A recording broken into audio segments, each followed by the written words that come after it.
This is Martin Giles of the Guildford Dragon News, and I'm again with Jeremy Hunt, who is the MP for Godalming and Ash, to talk about some local issues and some impacts of recent government announcements on the local area. Jeremy, thanks again for giving your time for this interview with the Guildford Dragon.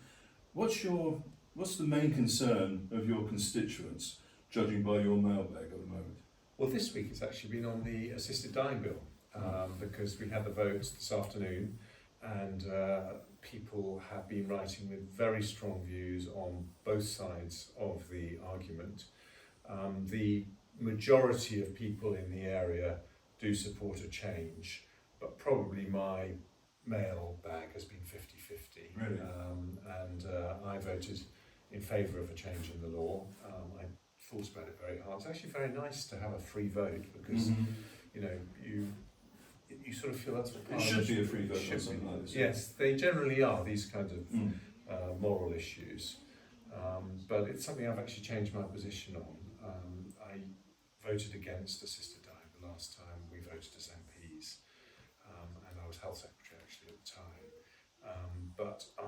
Because I was worried about unintended consequences. But having thought about it more, I just felt lots of things, but I thought that if I had a terminal diagnosis with less than 6 months to live, then I think I would want the autonomy and control that this new law, if it gets through the final stages, will have. I didn't feel it would square with my conscience to vote against other people having that same autonomy that I thought I might want myself. And you feel there's enough safeguards in the bill? I think there are, but I think this is going to be quizzed very carefully at later stages. Okay. Now, the Labour government has proposed a new formula for setting housing targets, resulting in the almost doubling of targets in Waverley and Guildford boroughs. Waverley Council leader Paul Follows, Lib Dem, has called the new targets unrealistic and unachievable, and he thinks that the proposed standard method is fundamentally detached from the realities of local constraints. Do you agree with him? I do, actually. I think we're all wrestling with this challenge of how to build more houses, because no one wants this area to become a kind of dormitory town for people with very well-paid jobs in London. We want, local police officers and teachers and nurses to be able to find places to get on the housing ladder locally. But we want the development to be sustainable and reflect the character of the area. And Godalming and Ash is an area where about 80% of the land mass is either green belt or area of outstanding natural beauty, which is now called national landscapes. And what Angela Rayner's plans do is they, broadly speaking, they increase the amount of houses we're being asked to build from about 700 a year to just under 1,400 a year. And I don't think, even if she does that, I don't think it would be possible to build that number of houses, given that 80% of the area is protected. And so they won't get built. But what will happen is that the council, as a result of not meeting these new targets, will lose its power to turn down inappropriate planning applications. And that means we will get opportunistic development that's totally out of character.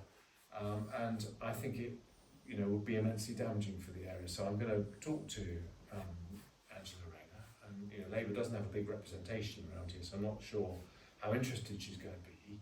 But I'm going to say, if you want more houses built, work with the local area, because actually people aren't NIMBYs around here. They do understand the need for more housing, but we want to find a way of doing it that is consistent with our area. Can you see a way that our road infrastructure can keep pace with, because our road infrastructure is centuries old, and it's not easy to drive or widen the existing roads without demolishing houses by the roadside? Spot on, Martin. That is the heart of the issue, because basically, if you do want there to be more houses in Surrey, and the plans that Angela Rayner is putting forward mean that we would have one of the biggest population increases in Surrey over the next 2 to 3 decades, then you need to think upfront about the infrastructure. And sometimes you can solve these problems, but that doesn't seem to happen with our system. What happens is you get the houses and then you have to lobby for the infrastructure and it's too late and people have enormous congestion. So I think the thing that is interesting here is whether the new government decides to make Surrey into one or two unitary authorities, where it might be possible to take a more strategic county-wide approach. Which would you prefer? Well, I've always been a fan of elected mayors, actually. Right. So I don't know what they're going to go for, but I think that local democracy in this country is really difficult to get your head around. In this area, you know, you would three-tier system. But Surrey is quite different in the south than it is in the north, isn't it?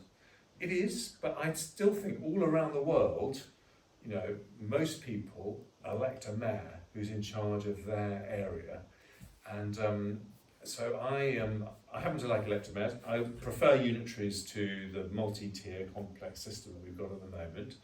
But the main thing is I want simplicity. Okay, but 1, 2 or 3 unitaries for Surrey, or you don't mind so much about the number? I can see the arguments in both directions, but what I want is simplicity, and I want the person who's in charge of housing to also be in charge of infrastructure, so that the buck stops with, I would like it to be one person, a mayor.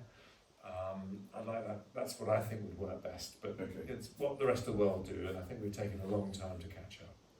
Okay, now, do you accept that there is a direct connection between net immigration, population growth, and the housing challenge?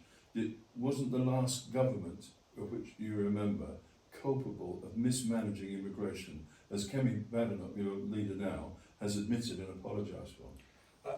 We did get it wrong. It was a very exceptional period because we had the pandemic, we had Ukraine, we had Afghanistan, we had Hong Kong. So we had international situations where there were people that we wanted to help at the same time as we left the European single market. So you did mention the Ukrainian and the Hong Kong situation when we last spoke about this. I looked up the figures subsequently. They are a significant number, but then they don't form anywhere near the majority of the people coming in. It's true, and I think probably some of the biggest increases came because students from memory, I think the countries were Nigeria, India, and China brought dependents with them, and we've changed the law so that they aren't able to do that in the way that happened previously. So, look, I think we have to accept mistakes were made. We lost the election. We have to take responsibility that for some people, the reason they didn't vote Conservative was because of those mistakes. And I have every confidence Kemi Badenoch will come up with a new approach to migration, which I think will be a lot more robust than we're hearing from the Labour government. It seems to me at the moment all we're hearing from Labour is yet another attempt to blame the Conservatives without coming up with a solution of their own. And there comes a point where people say, hang on, you won the election. That was why we booted the Tories out, because we wanted you to do something. Tell us what you're going to do. Okay. Now, the recent budget included changes to inheritance tax. You previously, I think, proposed doing away with inheritance tax. Is that correct? No, I didn't. Lots of people wanted me to do away with inheritance tax. I beg your pardon. But how do you think the proposals that have been put forward, how do you think it will affect, well, sorry, not proposals, are they? They are in the budget. How do you think it's going to affect your constituents generally, and in particular, Surrey farmers? It's going to be catastrophic, because if you're trying to pass on your farm to your children, and it's worth more than £1 million, and as we know in Surrey, with the value of properties and land, £1 million sounds a lot of money, but it doesn't go very far. And what you have to remember is that with farms, the value of the asset may be relatively high, but the profits they're making are very, very low. So I spoke to a farmer the week before last, and she told me that she would be faced with an inheritance tax bill of £1 million, and she's making profits of, I think, £50,000-60,000 a year. She said the only way I'll be able to find the money is actually to sell off land, and if I sell off land, the farm is no longer viable. So it's a terrible mistake from a chancellor and a government that does not understand farming, and I think we're now beginning to see that they've got the numbers wrong. By the way, it's also really bad for family businesses. This has not been in the media so much, but family businesses, where you're trying to pass a business down from generation to generation, they're some of the best businesses we have. In the financial crisis, they were the only ones that really carried on investing because they thought, well, we're still going to be around in 10 years' time. And I'm a big believer in family businesses. They also are going to be very badly impacted. Right. So now, switching to another, or to actually purely local subject, you're aware of the delayed opening of the new bridge at Ash. Do you share the residents' frustration about the management of the bridge opening, and do you know and understand the reasons for the delay?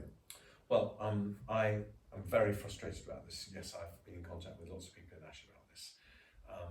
And thank goodness, initially they were going to delay the opening of the bridge, but they were still going to close the crossing at the beginning of December, which would have meant people had a huge long detour. It would have been a nightmare in December. So luckily they've changed their mind on that. But we are now trying to get to the bottom, and I don't know the answer as to why the original delay has happened. And we're struggling to get an answer out of Guildford Borough Council. Okay, and finally, you're here in Bramley. We're in St Catherine's School for a meeting of residents on the follow-up action after the underground petrol contamination in the village. What are you hoping to hear from the various agencies this evening? Well, the first thing is that thanks to very hard work by the parish council and the action groups in the community, there's been a lot of progress in the last 6 months. So Asda have committed, for example, to compensation of £512,000, which is, to give you, that is about 8 years of the parish council's precept. It's a significant amount of money. They made a tentative offer of £50,000 6 months ago. So the negotiators from the parish council and community groups have done a brilliant job. There are also people getting vouchers, and we have also made some progress on the clean-up, which we will hear about at the public meeting. So there's progress that's been made. However, Openreach still can't access their ducts, which means that broadband services are not what they need to be. There is some concern about the individual payments. There are some businesses that are really suffering, and so I think this evening we're going to find out what is going to happen next. But I think the picture is one where substantial progress has been made. Jeremy, thank you very much. Pleasure. Thank you, Martin.